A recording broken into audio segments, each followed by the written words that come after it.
Tienes palabras de vida eterna. ¿Dónde más iré, Dios? ¿Dónde más iré? Tienes palabras de vida eterna. El Señor, Romanos capítulo 13, versículo 11.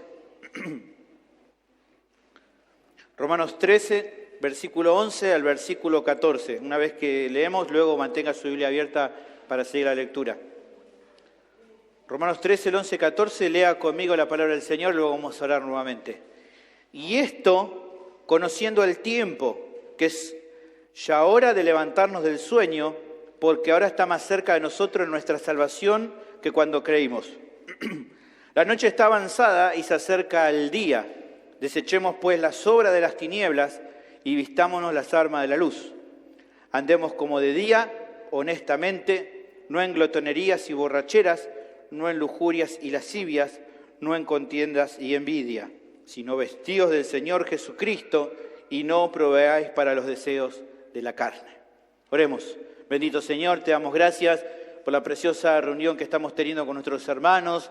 Hemos podido alabar y exaltar tu nombre, hemos escuchado la escuela bíblica preciosa, hablar acerca de Cristo, el Evangelio, que también ha sido mucha bendición, el poder cantar alabanzas que exalten tu nombre. Hemos podido tener el tiempo de comunión, hemos podido adorarte por medio de las ofrendas, la lectura bíblica, la cena del Señor, cada cosa buscando glorificar y exaltar tu nombre. Ha sido tanta bendición para nuestra vida.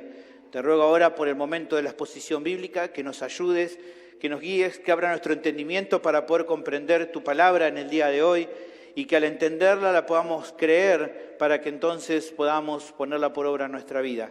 Ayúdanos, guíanos, dame, Señor, entendimiento para que pueda exponer con claridad, con sencillez en el poder de tu Espíritu Santo y de esta manera pueda expresar todos los conceptos que vamos a ver aquí en el día de hoy. Ruego tu gracia y tu guía en este tiempo y que vos puedas ser glorificado. En Cristo Jesús te lo pido. Amén. El título del sermón de hoy es Despierten, la venida del Señor se acerca. Así se llama. Hoy vamos a ver la primera parte. Una de las cosas que fui aprendiendo con el tiempo, una vez que va creciendo y uno va formando también su familia y uno va aprendiendo a ser responsable, es que cuando algo es urgente no se puede posponer o mucho menos tomar a menos, ¿no? Por ejemplo, recuerdo una vez, el otro día lo estábamos recordando con Clau, con mi esposa, que mi hijo, siendo pequeño, no era tan travieso, pero a veces cuando se la mandaba. Y resulta que él tomó casi un frasco completo de ibuprofeno. Con mi esposa en ese momento no lo pensamos mucho. Salimos volando a buscar un remis que nos llevara a la guardia. Al final, bueno, no fue nada grave. Los médicos dijeron, por hoy que no tome más ibuprofeno, ¿no? Ya había tomado la dosis creo que de ese día y del siguiente, pero bueno, no había... En el momento nos preocupamos, pero bueno, fue un susto nomás.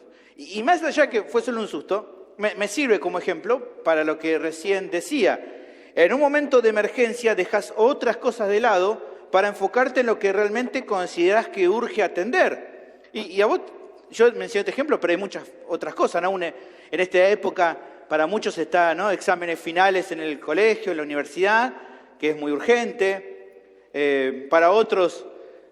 ¿saben? ¿No? Una factura con segundo vencimiento es urgente de atender, si no te van a cortar la luz.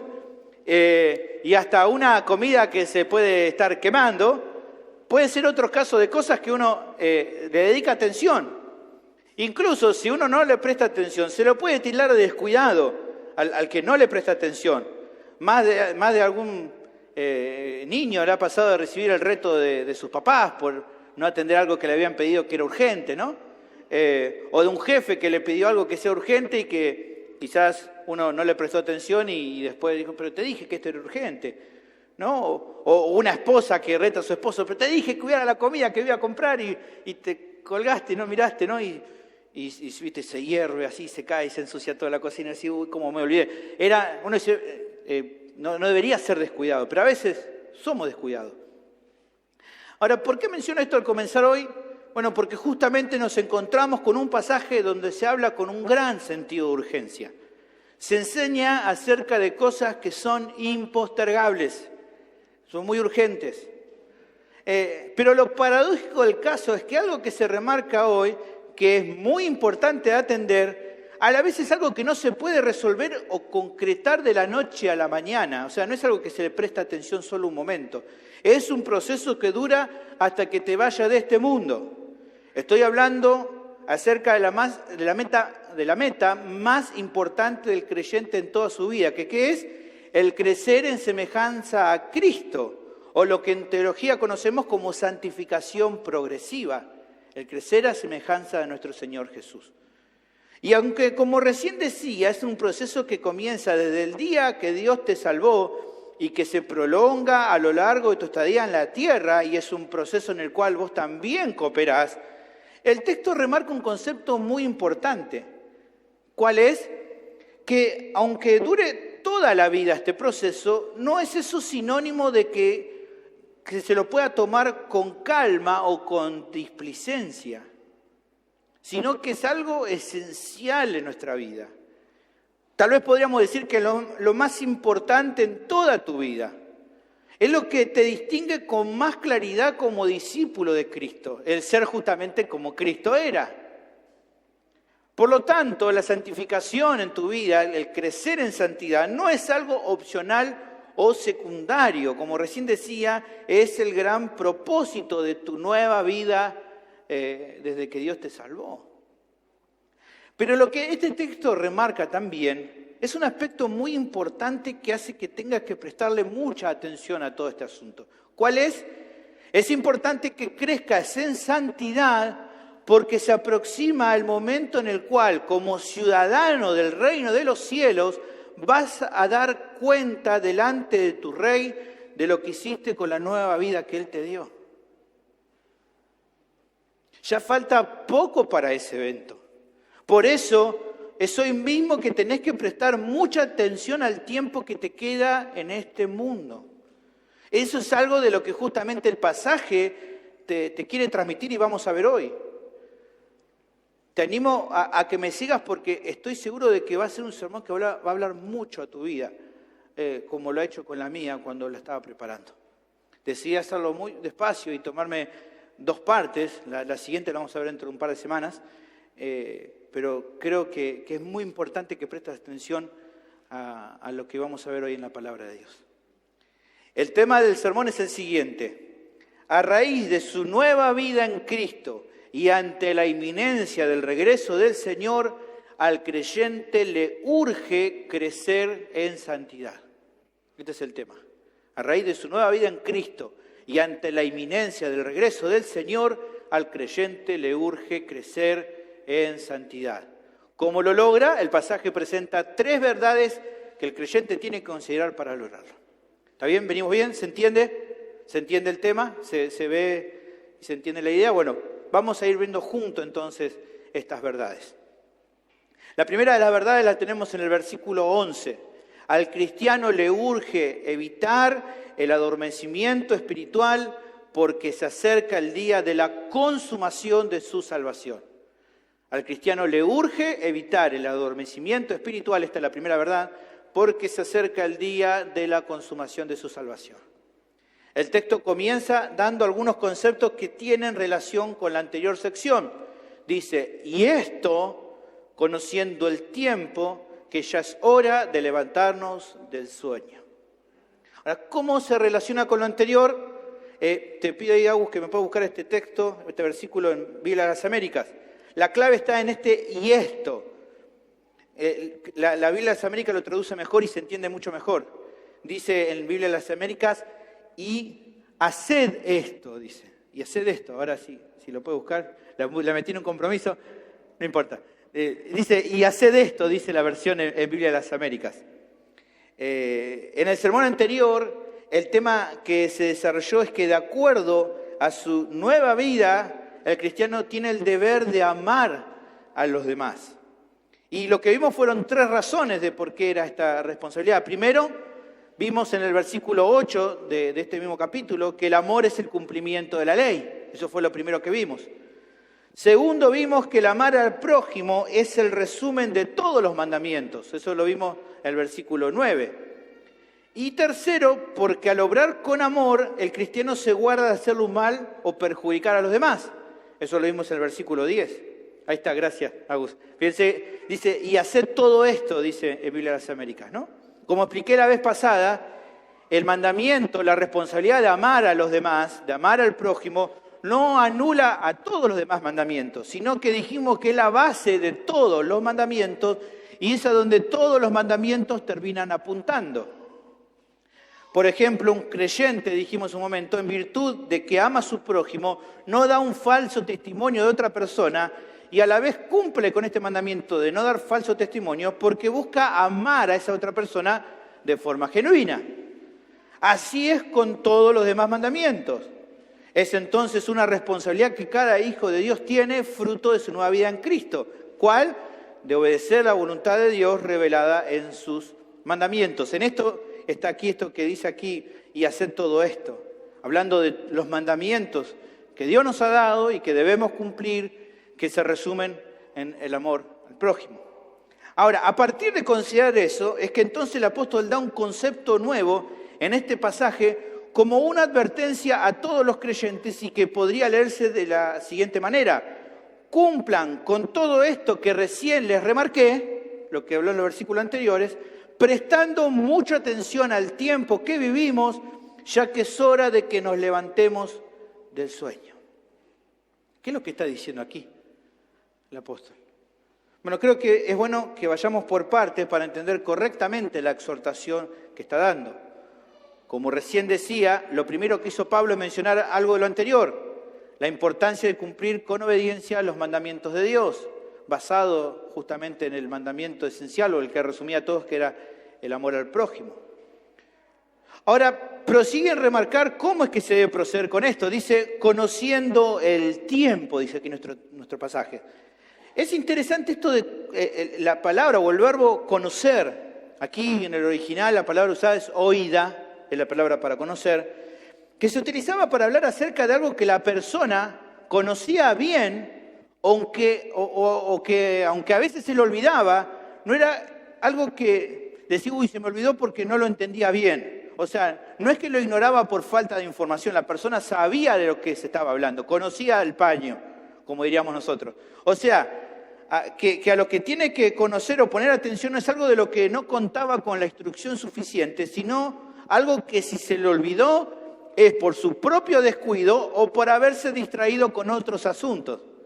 Esa es la idea aquí de conocer, algo que las personas deberían entender y que si no lo entienden es más bien por descuido, no porque no tuvieran la información necesaria. ¿Qué es lo que dice aquí el texto que tenemos o que tendrían que conocer bien? ¿Qué dice? El tiempo. El tiempo es lo que tienen que conocer o lo que conocen. La palabra usada en el original, aquí para tiempo, es la palabra kairos. Se usaba de manera general en aquel contexto, cuando se usaba esta palabra kairos, no para hablar acerca de un tiempo definido como años, horas, semanas o minutos. En ese caso la palabra que se usaba en el original, cuando se quería hablar de un tiempo específico, era la palabra cronos y no kairos. Sino cuando se utilizaba kairos era la idea de hacer una referencia a una cualidad de ese tiempo y no tanto a una cantidad. Para nosotros no vemos la diferencia de entrada porque nosotros usamos la misma palabra para ambos términos. Tanto para kairos, para cronos, lo vamos a traducir como tiempo, pues no tenemos una palabra para tiempo en calidad y tiempo en cantidad. Tenemos una sola. Por eso en la traducción que hacen aquí los traductores no utilizan una palabra específica. En nuestro caso, aquí en particular en el español, nos damos cuenta de la diferencia de acuerdo a la oración, cómo se usa. O sea, nosotros sí también tendríamos una manera de diferenciar a veces cuando hablamos del tiempo en cantidad a cuando hablamos de calidad, pero lo vemos a través de la oración donde se usa la palabra tiempo. Por ejemplo, dos casos para ver la diferencia sería, por ejemplo, por un lado, cuando decimos el tiempo de descanso para comer en el trabajo es 1 hora. Eso es cuando hablamos de cantidad. Definimos el tiempo con un horario. O el otro caso sería, por ejemplo, cuando alguien diga, no perdamos tiempo con esta charla porque mi tiempo es oro. ¿Ven? Ahí no está hablando de cantidad, sino una cualidad del tiempo. Son dos maneras diferentes que, de acuerdo a la oración, nos ayudan a entender. Ahora, en el original, en el griego no había tanto ese problema porque están estas dos palabras diferentes. Por lo que entonces, si nuestro texto la idea no es hablar acerca de un tiempo específico, sino una cualidad del tiempo, ¿a qué tiempo se está haciendo referencia cuando aquí Pablo dice que tenemos que conocer el tiempo?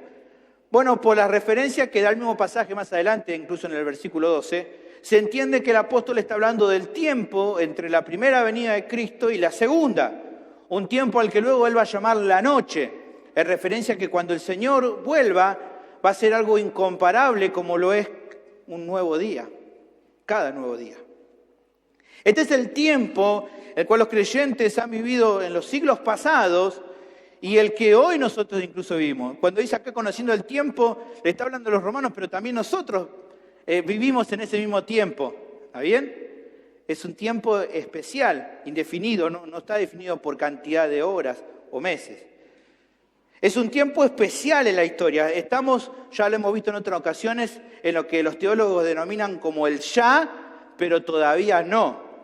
Cristo ya ha obtenido la victoria sobre el pecado y sobre la muerte, pero todavía el cristiano tiene que seguir batallando ardientemente contra el pecado.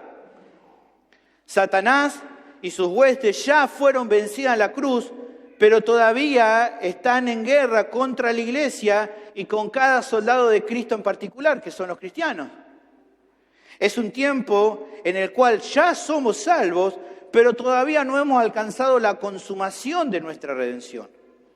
Somos como esa novia que se prepara para su fiesta de bodas con un novio que ya le preparó todo lo que ella requiere para que se aliste, pero que todavía está en proceso de preparación, de alistarse para esa boda.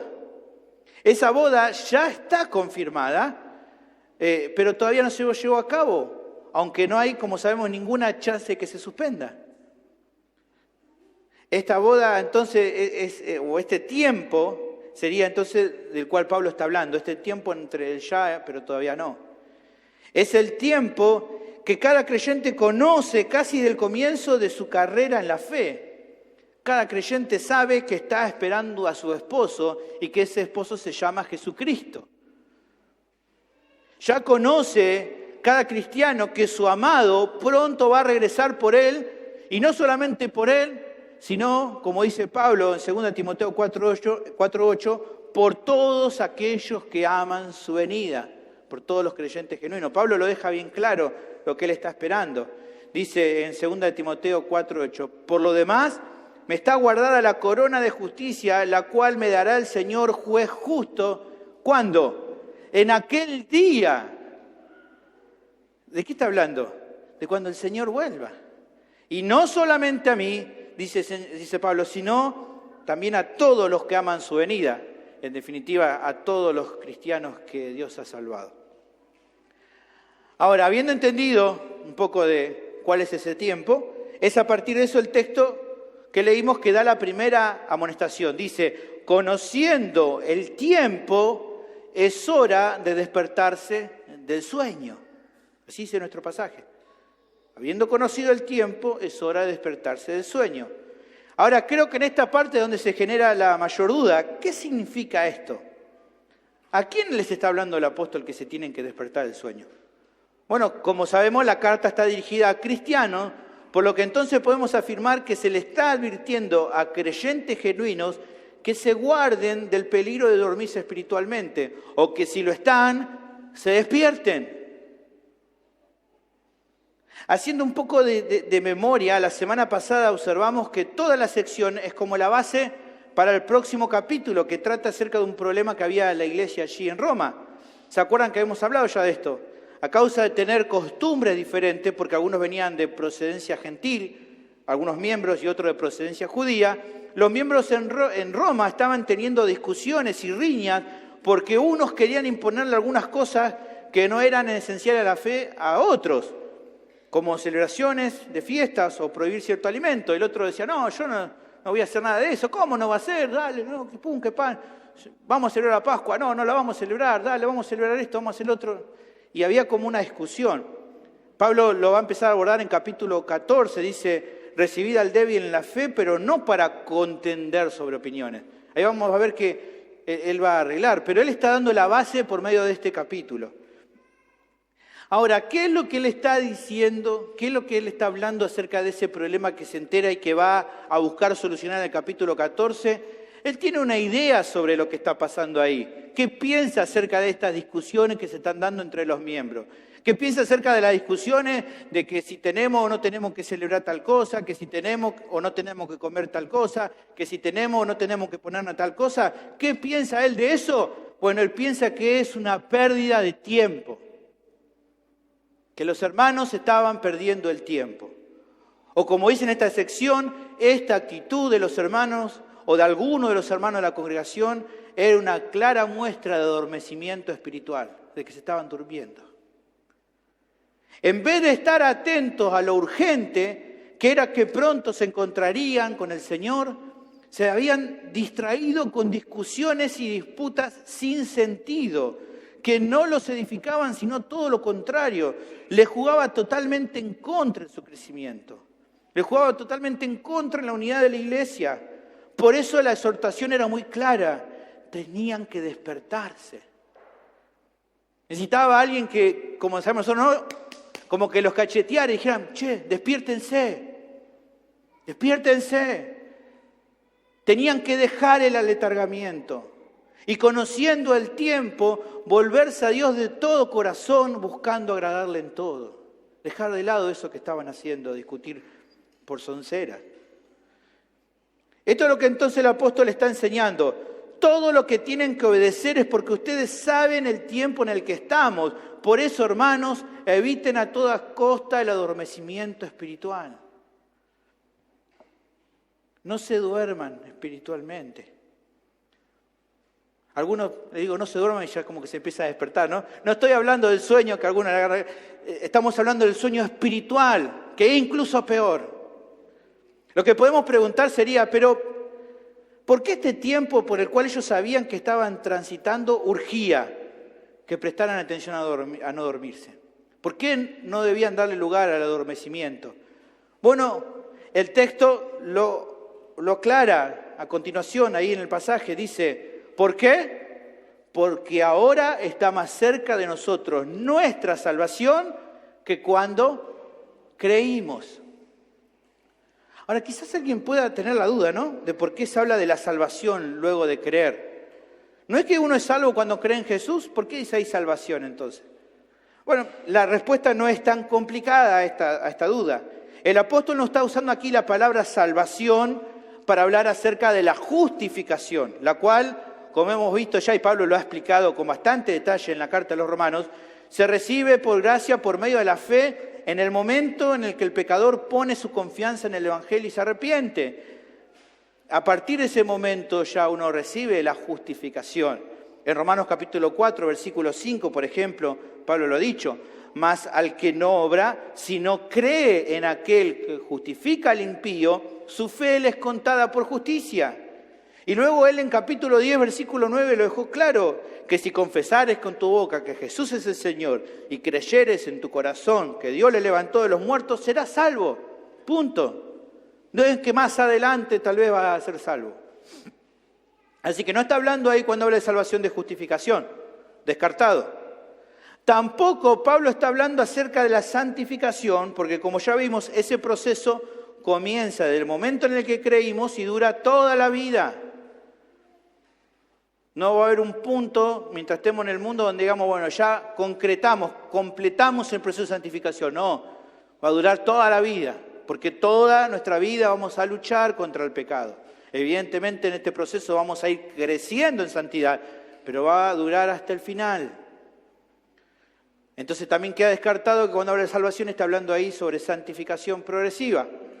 Por lo que entonces a lo que se está refiriendo aquí Pablo, esa otra etapa de nuestra salvación, una etapa que todavía no llegó, es la consumación de nuestra salvación, lo que en teología se lo conoce como glorificación. ¿Se acuerdan que vimos en su momento un poquito de esto de la glorificación cuando vimos en Romanos capítulo 8, versículo 30, que Pablo mencionaba este paso o esta etapa de nuestra salvación como en pasado por la seguridad que hay de que lo vamos a recibir, pero no es algo que todavía hayamos alcanzado, ¿se acuerdan? Y a los que predestinó, Romanos 8:30, a estos también llamó, y a los que llamó, a estos también justificó, y a los que justificó, a estos también glorificó. Al final de esa cadena está la glorificación como algo seguro, pero que todavía no hemos recibido. Es a eso lo que está Pablo hablando aquí cuando habla de salvación. Está hablando acerca de nuestra glorificación. Es cuando el Señor regrese por los suyos, cuando los muertos en Cristo resuciten primero y luego los que estén vivos, los creyentes que estén vivos en ese momento, reciban cuerpos transformados ya sin pecado. Será en ese momento entonces que el plan de salvación para sus escogidos, el plan de salvación de Dios, se va a consumar. Pablo habló un poco de esto en 1 Corintios, capítulo 15, versículo 51. Pablo dice, he aquí, os digo un misterio, no todos dormiremos, pero todos seremos transformados. En un momento, en un abrir y cerrar de ojos, a la final trompeta, porque se tocará la trompeta y los muertos serán resucitados incorruptibles y nosotros seremos transformados. Porque es necesario que esto corruptible se vista de incorrupción y esto mortal se vista de inmortalidad. Pero no solamente se nos afirma y se nos confirma que en ese momento habrá una transformación de nuestro cuerpo para recibir un cuerpo glorificado, ya sin relación con el pecado, sino que también la palabra de Dios nos promete que a partir de ese momento, cuando llegue el momento de nuestra glorificación, la Biblia nos promete que estaremos para siempre con el Señor. Esa es la mejor noticia, hermanos. Dice en 1 Tesalonicenses 4:16, porque el Señor mismo, con voz de mando, con voz de arcángel y con trompeta de Dios, descenderá del cielo y los muertos en Cristo resucitarán primero. Luego nosotros, los que vivimos, los que hayamos quedado, seremos arrebatados juntamente con ellos en las nubes para recibir al Señor en el aire. Y aquí está la promesa. Y así estaremos siempre con el Señor. Habiendo entendido esto, creo que ahora sí es más simple repasar y reflexionar en la razón que impulsa con tanta fuerza a la exhortación de evitar el dormirte espiritualmente. ¿Cuál es? Porque el día de la glorificación de cada creyente está mucho más cerca del día en que creyó en Cristo. Mucho más cerca. No sé cuánto tiempo pasó con cada uno de ustedes. No sé hace cuánto tiempo cada uno de ustedes conoce al Señor. Algunos dirán 20 años, otros dirán 6 meses, otro dirá un mes, otro dirá 15 años, no sé cuánto. No sé cuánto tiempo para cada uno. Yo creo que conocí al Señor a los 13 años, hace mucho tiempo. Pero el mensaje, en verdad esperanzador, ¿cuál es?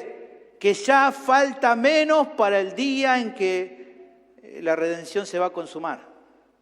Falta menos. Por eso, como falta menos, mucho menos, muchísimo menos, no hay razón para descuidarse en esta carrera que tenemos por delante. Sino que el saber que la meta está cada vez más cerca, en vez de llevar al cristiano a adormecerse, lo tiene que animar a que se despierte y que corra con más fuerza en el tramo corto que le queda por delante.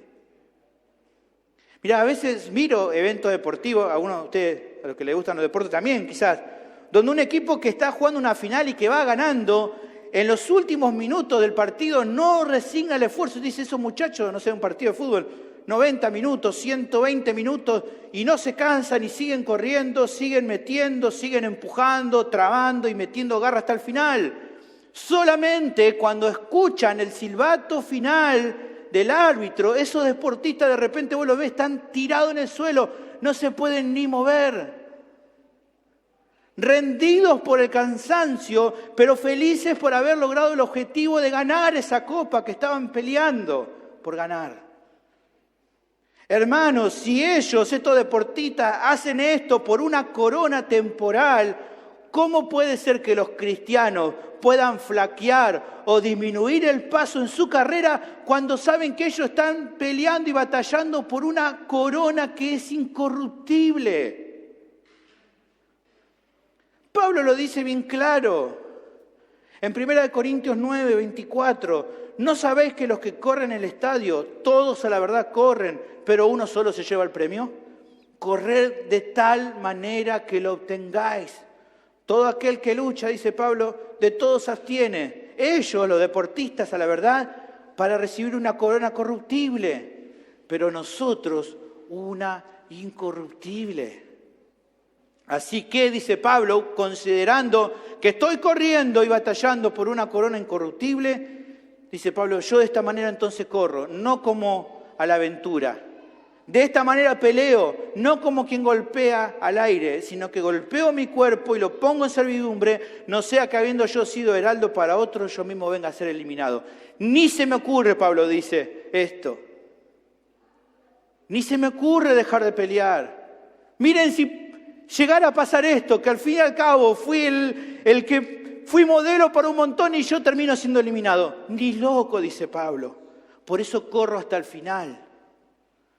Porque yo quiero mi corona incorruptible.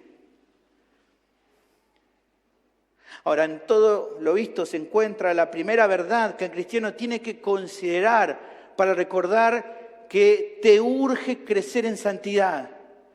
¿Cuál es la verdad que tenés que considerar? Que tenés que evitar el dormirte espiritualmente sabiendo que se acerca el día de tu glorificación. Al comienzo de esta sección mencionaba que la idea de conocer tenía que ver no con la idea de aprender algo que no se sabe, sino de prestar atención a algo que se sabe muy bien, pero que por alguna razón se dejó de prestar atención. Y que se sabe y se sabe muy bien, es claro, hermano, casi desde el comienzo de la vida cristiana, podríamos decir casi desde el inicio, cada creyente, si vos sos un creyente genuino también, por medio del Evangelio del Señor aprendiste muchas cosas. Primero, que el Evangelio testifica que Jesús vino al mundo. ¿Vos lo sabés? Que Él nació de una virgen. Que Él vivió una vida perfecta. ¿Vos lo sabés? Lo escuchaste en el Evangelio. Sabés que Él murió en la cruz. Sabés que Él resucitó al tercer día. Cada creyente sabe que ese Señor lo salvó solamente por la fe. Y sabe que ese Señor cambió su vida. Todos lo saben. Saben que ese Señor, que habitó hace 2000 años atrás en la tierra, ascendió a los cielos. Sabe cada creyente que ese Señor está sentado a la diestra de Dios Padre. ¿Y qué más sabe? Sabe que un día, ese Señor va a regresar. ¿Lo sabe? ¿Lo sabes? Ya lo sabes que Él va a regresar. De hecho, creer de corazón en la segunda venida de Cristo es lo que en parte define a una persona como un discípulo genuino, porque esto es una doctrina esencial. Alguien que dice, yo no creo que Jesús venga, entonces no puede definirse como un creyente genuino. Es esencial creer que Cristo va a regresar para definirse como un cristiano genuino. Por lo que acá entonces la amonestación es dura. Se manda no a aprender algo que no se sabe, sino a creer y a vivir de acuerdo a esta verdad que ya se sabe. ¿Por qué se manda a vivir de acuerdo a algo que se sabe? Porque, lo digo con tristeza, hay muchos creyentes que viven como si no supieran esta verdad. Confiesan y creen de todo corazón en esta doctrina de la segunda venida de Cristo, pero en su propia vida no evidencian lo que creen. Parece más bien gente dormida que gente despierta. En vez de estar velando, esperando a su Señor, viven aletargados, como no sabiendo que el regreso de su Señor es inminente. Un comentarista bíblico remarca lo siguiente en cuanto a este pasaje. Las frases, ya es hora, ahora está más cerca nuestra salvación, Son todas expresiones de urgencia impostergable. El tiempo es limitado y la oportunidad es breve. El tiempo para escuchar y obedecer es ahora mismo. No queda tiempo para la apatía, la complacencia o la indiferencia. Si esa amonestación fue urgente durante el tiempo de Pablo, ¿cuánto más urgente es en la actualidad? Siempre ha sido urgente y seguirá siendo urgente hasta que el Señor regrese, cuando llegarán a su fin nuestras oportunidades para ser fieles, obedientes y para evangelizar en la tierra, y descenderá el juicio divino. Puesto que no son enseñados o son mal enseñados en la palabra de Dios, o porque tienen poco interés en las cosas espirituales, muchos creyentes por voluntad propia tienen algo de la misma ceguera espiritual de los incrédulos. Es en especial lamentable su ignorancia y falta de interés con respecto al regreso de su Señor. Esa enfermedad espiritual plagó a los creyentes en la iglesia primitiva y es obvio que alcanzó a algunos de ellos en Roma. Fue por esta razón que el apóstol casi parece gritar: ya es hora de levantarnos del sueño. Ahora, reflexionando en todo esto, me pongo a pensar en cada uno de nosotros. Quizás alguien está pensando, bueno, a mí no me pasa esto de los romanos, de ponerme a discutir con otros hermanos a causa de temas que son totalmente secundarios. A mí no me pasa. Yo no estoy dormido como ellos. Pero ¿sabes una cosa? No creo que el espíritu de este pasaje sea solo advertir del peligro del adormecimiento espiritual debido a situaciones similares a las que Pablo trató con los hermanos en Roma. Creo que la advertencia de la misma forma es para cualquier tipo de situación que te lleve a dormir espiritualmente, sea cual sea. De hecho, hermanos, y lo digo con toda seriedad, considero que este problema es una de las mayores deficiencias de los cristianos hoy en día. Andan tan afanados con las cosas de este mundo, andan tan distraídos con asuntos tan triviales que nada tienen que ver con Cristo. Andan tan faltos de fe y de contentamiento, tan carentes de amor por la obra de Dios y por los demás, y tan poco celosos de la verdadera piedad que, déjame decirle, esos creyentes están más dormidos que despiertos.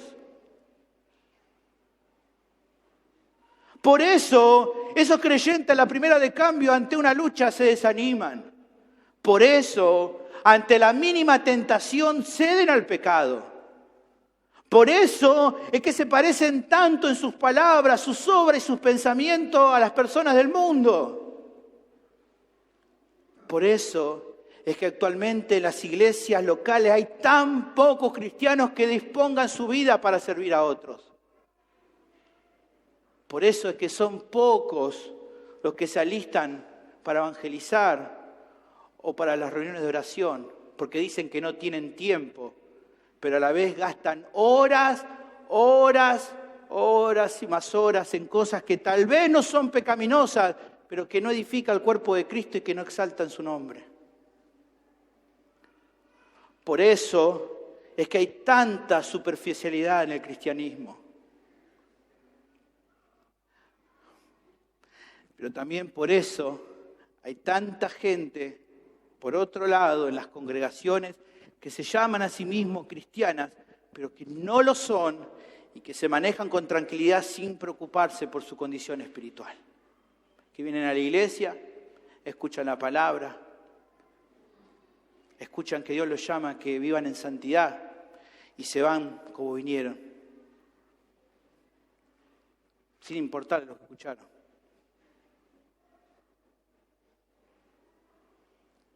Tristemente, están dormidos. Muchas personas, muchos jovencitos que capaz que vienen porque sus padres les traen y escuchan que que Dios viene pronto y se van a su casa sin prestar atención a esto. Como si fuera, bueno, voy porque mis papás me dicen.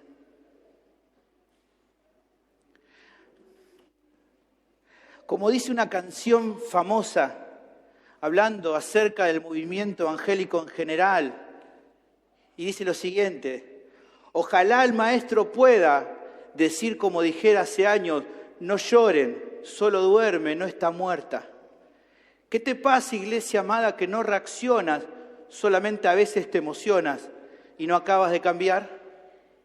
Jesús se levantó de la muerte. ¿Y acaso a ti no habrá quien te despierte? Lo que el texto da es una amonestación que nace desde el corazón de Dios.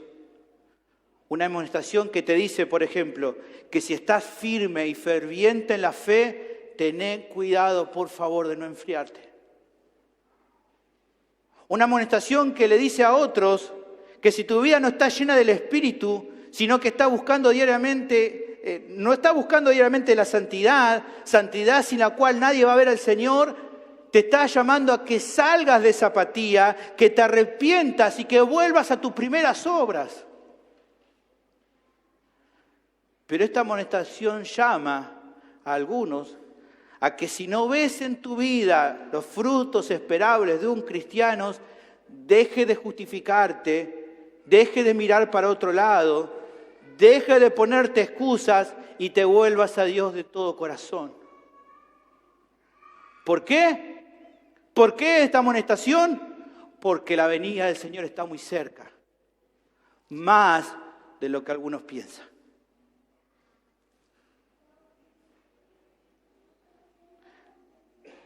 Una de las cuestiones que creo que también este texto nos lleva a reflexionar es una discusión que se ha dado mucho tiempo acerca de si los creyentes deben considerar o no cercano al regreso del Señor.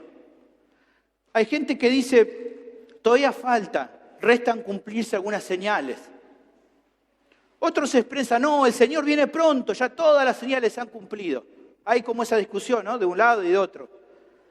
Bueno, yo creo que la enseñanza bíblica de esta sección apunta en otro sentido. ¿Qué está queriendo decir? Que más allá de toda señal, o más allá de pensar que pueda estar faltando una señal, o no estar faltando una señal por cumplirse, el creyente debe vivir en continua expectativa acerca de la venida de Cristo. Que es una característica entonces del cristiano, el vivir con expectativa. La verdad es que ningún cristiano puede, ni tampoco debería, aunque hay algunos que lo hacen, loquitos por ahí, que le ponen fecha, o nadie puede aseverar la fecha, nadie puede aseverar la hora, el año, la década o el siglo cuando será la venida del Señor. ¿Por qué? Porque esa decisión es una prerrogativa completa de Dios. En Hechos, capítulo 1, versículo 6, los discípulos querían saber, dicen, entonces los que se habían reunido le preguntaron diciendo, Señor, dale, tiranos un dato, ¿restaurarás el reino a Israel en este tiempo? Y les dijo el Señor, no os toca a vosotros saber los tiempos o las sazones que el Padre puso en su sola potestad. Por lo que entonces, hermano, lo que se haya dispuesto del otro lado del sol no debería ser una preocupación para la iglesia. Debes de estar volviéndote loco, a ver, ¿esto es una señal o no es una señal? ¿Debo preocuparme o no debo preocuparme? ¿Falta una señal o no está faltando? El enfoque correcto, hermano, tendría que ser que en cuanto al proceso de santificar tu vida, tenés que andar como si hoy fuera el último día en el cual vas a estar en el mundo. En cuanto a la santificación, deja de preocuparte si es señal o no señal. Santifica tu vida como si hoy mismo viene el Señor. Con una búsqueda permanente por preparar tu vida para el encuentro con el Señor. Los creyentes no saben cuándo será que Cristo vuelva, pero su deseo y esperanza es que fuera hoy mismo. ¿Es así en tu vida o no?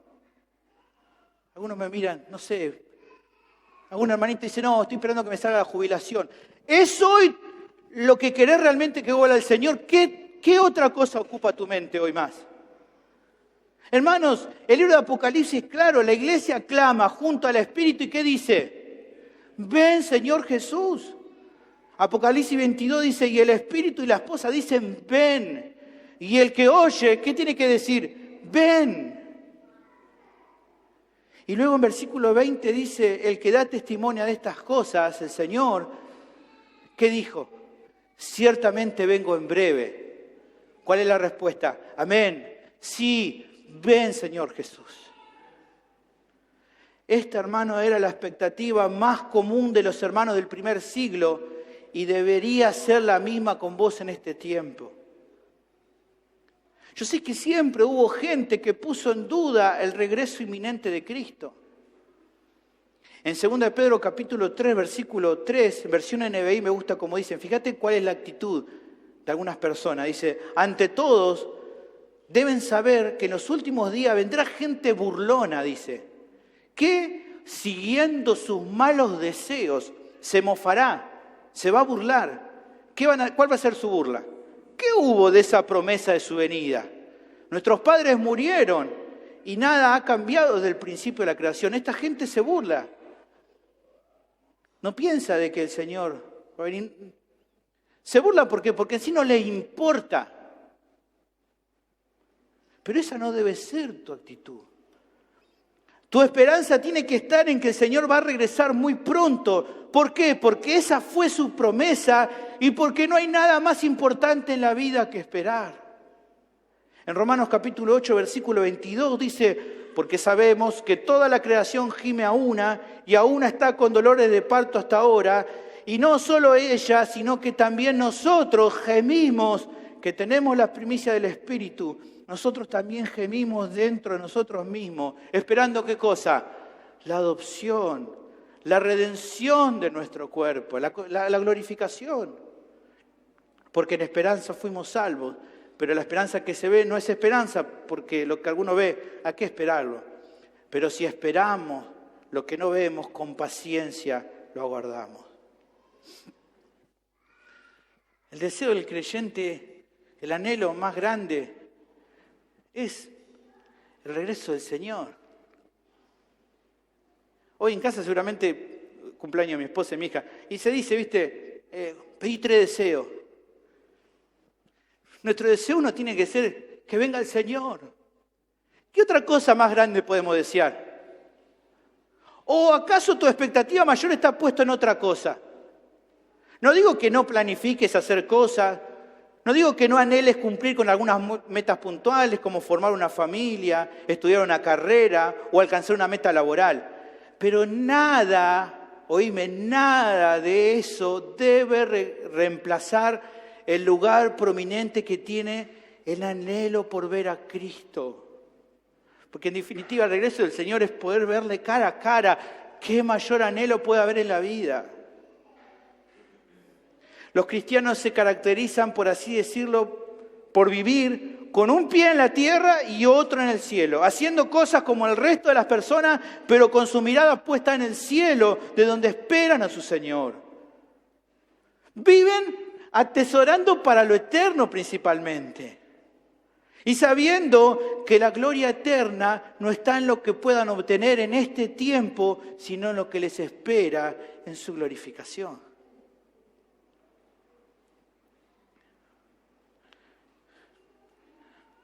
Finalmente, la segunda verdad que vamos a empezar a ver hoy y que vamos a seguir viendo en la segunda parte de este sermón, está en versículo 12 y versículo 13. El cristiano debe despojarse del pecado y andar en rectitud porque se acerca el momento del encuentro con el Señor. Versículo 12 y 13. El texto prosigue con conceptos similares a los que estuvimos viendo. La noche está avanzada. Se acerca el día. Desechemos pues las obras de las tinieblas y vistámonos las armas de la luz. Así como en la sección anterior se usaba la idea de despertar del sueño como una manera figurada de mencionar a la apatía espiritual que el cristiano tiene que evitar, aquí también se usa otra metáfora. Cuando se dice que la noche está avanzada, se está haciendo referencia al tiempo actual antes de la segunda venida de Cristo. Es otra mención diferente a la hecha en la sección anterior, cuando hablamos de esto se hablaba del tiempo. Ahora, ¿por qué se usa estos términos? La noche está avanzada, se acerca el día. Bueno, para resaltar el hecho de que vivimos en un tiempo en el cual claramente se evidencia el desapego del hombre hacia Dios. Una época en la cual, de manera general, las personas no buscan obedecer su voluntad, sino que le dan la espalda, siguiendo la corriente de este mundo, como dice en Efesios, conforme a los designios de Satanás y la carne. Ahora, no es que se dice esto para resaltar que vivimos en un tiempo de maldad total y completamente excepcional. No creo que ese sea el énfasis, ya que incluso muchísimo tiempo atrás, incluso antes de la primera venida de Cristo, el mundo ya claramente se había rebelado contra Dios. Mira, en Génesis capítulo 6, versículo 5 y versículo 6, se menciona algo que si tuviera, no sé, en el libro de Colosenses o en el libro de Apocalipsis, podríamos decir, ¡guau! Es una radiografía de hoy, del siglo XXI. Dice, y vio Jehová que la maldad de los hombres era mucha en la tierra, y que todo designio de los pensamientos del corazón de ellos era de continuo solamente el mal. Y se arrepintió Jehová de haber hecho hombre en la tierra y le dolió en su corazón. Ya había muchísima maldad en otros tiempos. El punto no está querer marcar tanto el énfasis de que este tiempo sea completamente malo, aunque realmente lo es, sino el punto de usar la palabra noche, no debe desconectarse la idea de que esa noche, ¿cómo está? Avanzada. O sea que lo que está queriendo remarcarse acá es que este tiempo de maldad y de desobediencia de la humanidad a Dios pronto se va a acabar.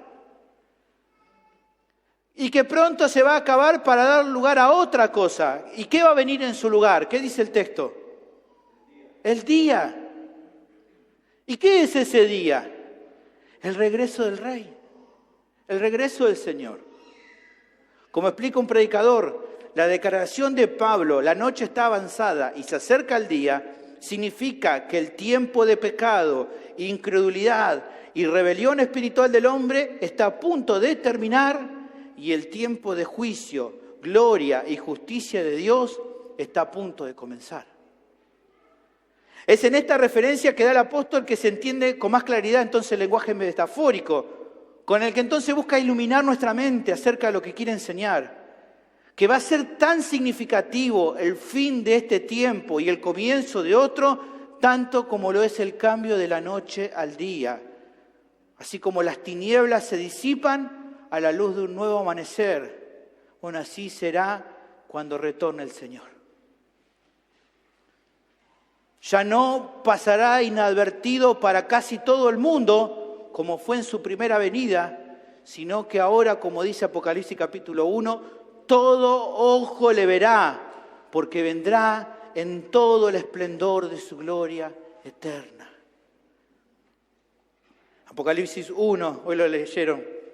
Y no me puse de acuerdo con el hermano. Dice aquí que viene con las nubes y todo ojo le verá y los que le traspasaron y todos los linajes de la tierra harán lamentación por él. Sí, amén. Y dice Jesús, yo soy el alfa y el omega, principio y fin, dice el Señor, el que es y que era y que ha de venir, el Todopoderoso. Es a la luz de esta realidad que el pasaje prosigue remarcando cuál debería ser la actitud lógica de un cristiano ante la realidad de que el Señor viene.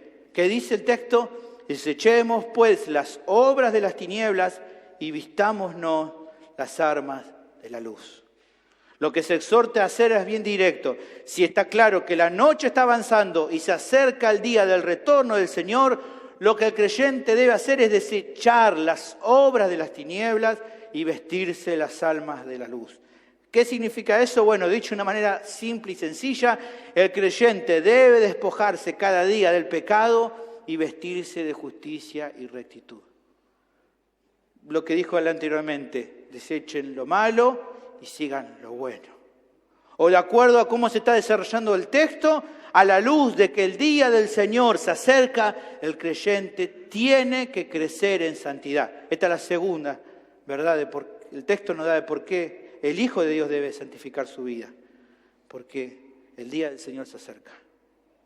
Si la venida de Cristo está cerca, entonces es evidente que se acerca el tiempo en el cual vas a ser juzgado por lo que hiciste mientras estabas en el mundo, sea bueno o sea malo.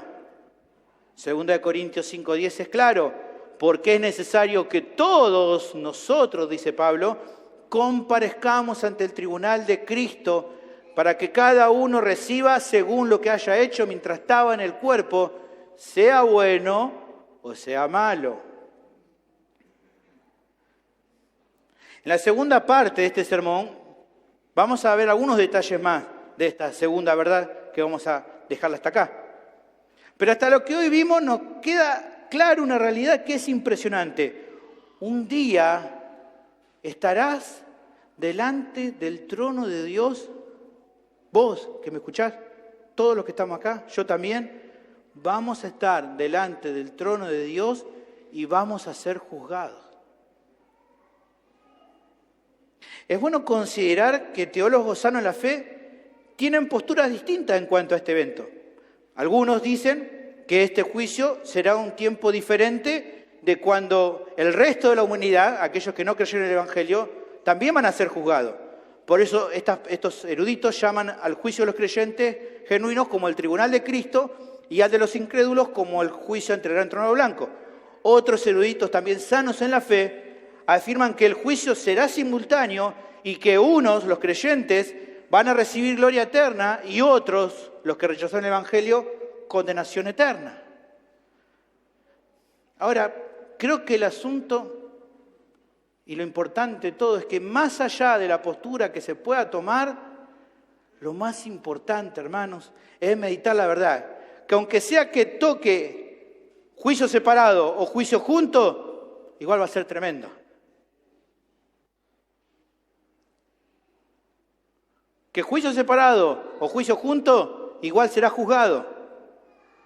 De eso nadie zafa. No hay ninguna postura de algún erudito sano que diga, no va a haber juicio. Todo coincide que juicio va a haber, de que nadie va a poder pasar ese momento. Yo no sé si lo estabas considerando, pero es tremendo saber que se va a pasar revista de todo lo que hiciste mientras estabas en el mundo, haya sido algo que honró a Dios o haya sido algo que no honró a Dios. Y aunque yo creo que va a ser realmente glorioso el recibir el elogio y la recompensa por cada buena obra, quiero decirles que no puedo imaginar con exactitud lo que va a ser el reproche del Señor por cada mala obra que cometiste, por cada pecado que cometí, por cada cosa mala que vimos, por cada palabra mala que dijimos, por cada mal pensamiento que saboreamos, por cada lugar donde no teníamos que haber estado y estuvimos. Por cada oportunidad en que en vez de hacer algo bueno, escogiste no hacer lo bueno y escogiste hacer lo malo. Yo pienso que con cada reproche del Señor será como una daga que va a atravesar nuestro corazón por cada llamada de atención que Cristo nos va a hacer. Incluso por cada pecado que probablemente solamente vos y el Señor sabía, esos también van a ser expuestos.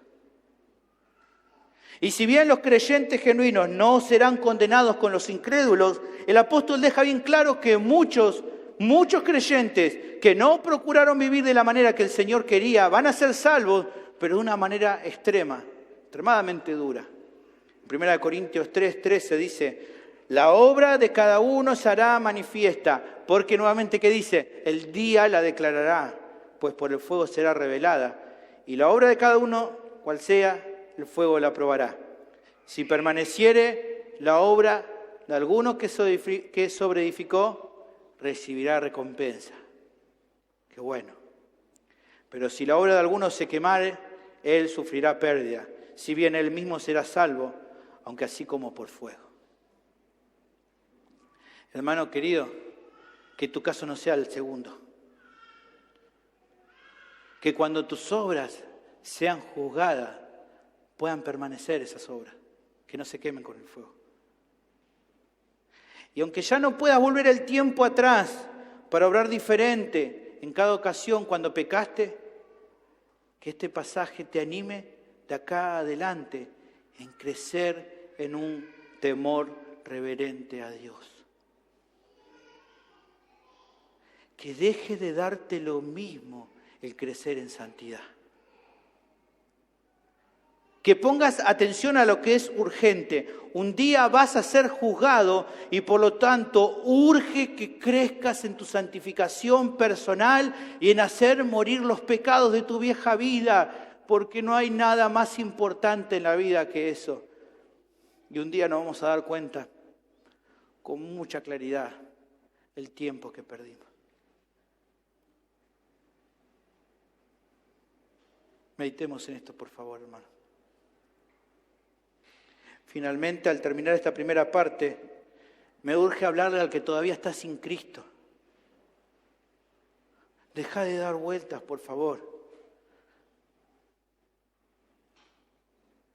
Chicos, dejen de dar vueltas, por favor. Dejen de justificar tu falta de frutos que confirman que no sos un cristiano genuino. Deja de pensar que todavía falta y que hay tiempo para arreglar las cosas que están mal en tu vida. Deja de pensar así porque estás cerrando. Nadie sabe cuánto falta para el regreso de Cristo, pero será pronto. Además, ni siquiera podés estar seguro si hoy mismo puede venir por vos de manera particular. No lo sabés. Mi pregunta es, si hoy mismo el Señor te llama a su presencia, aquel que me escucha y que hoy está sin Cristo, sea grande o sea pequeño, sea joven o sea mayor, si hoy el Señor te llama a su presencia, ¿qué va a pasar con vos? ¿Qué va a pasar? Mi pregunta es, ¿estás preparado para ese encuentro con el Señor? No se trata de si estás mejor o peor que otros, si sos más bueno o menos bueno que otros. Se trata de si estás o no estás en Cristo.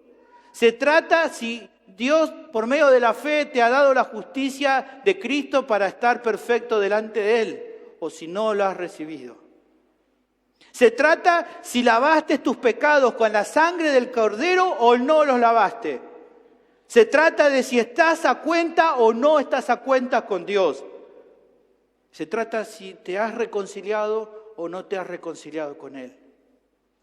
Esto, déjame decirte que no se arregla con ponerte las pilas, que tenés que venir hoy mismo al Salvador. Deja de poner excusas. Reconoce tu bancarrota espiritual y abrazá por medio de la fe a la cruz de Cristo. Es el único que te puede salvar. Deja de confiar en tus méritos y poné tu confianza solo en la obra de Jesús. Deja de vivir para vos mismo y rendite al señorío de Cristo. Solo los que creen en Él y se arrepienten de su maldad pueden recibir el perdón de sus pecados y la vida eterna. Mi pregunta, amigo, amiga que me escuchás hoy, ¿qué estás esperando?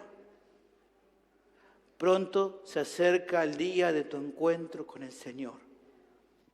Reconciliate hoy mismo con Dios por medio de Cristo. Eso es lo que puedo decirte. No lo pospongas más, por favor. Bendito Señor, te doy gracias por tu palabra, que habla nuestra vida de una manera preciosa, que nos anime a vivir en santidad, que nos anime a dejar de lado la apatía espiritual y a correr la carrera con fervor, dejando el pecado y buscando la santidad. Y si alguien está aquí en este lugar y todavía no te conoce, y en su corazón nota que si hoy se va a tu presencia es para condenación eterna, que se pueda volver a vos de corazón, que vos puedas obrar en su vida trayendo salvación. Bendecí este tiempo final de alabanzas, que podamos alabar y bendecir tu nombre a partir de todo lo que hemos escuchado. En Cristo Jesús te lo pido. Amén.